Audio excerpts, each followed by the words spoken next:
রাজ্যের পঞ্চায়েত মন্ত্রী দিলীপ ঘোষের নেতৃত্বে ইকো পার্কে তিরঙ্গা যাত্রা। বিজেপি বিধায়কের সঙ্গে বিজেপি কর্মীদের পাশাপাশি ছিলেন প্রাতঃভ্রমণকারীরাও।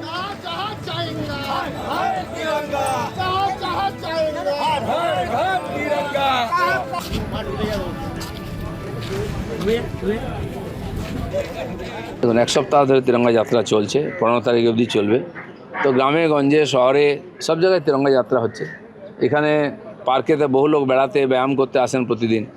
সারা বছর আমরা বহু অনুষ্ঠান, বিজয়া, দীপাবলি, ঈদ সবই হয় এখানে, এবং অন্যান্য সামাজিক ধার্মিক বিভিন্ন অনুষ্ঠান হয়।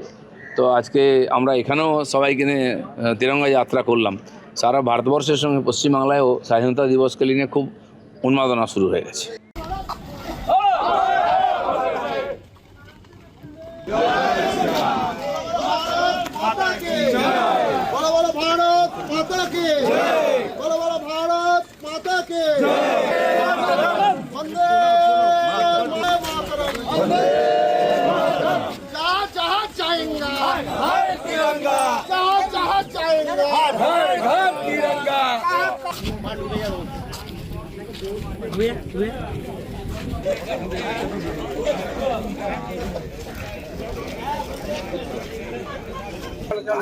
भारत माता की जय।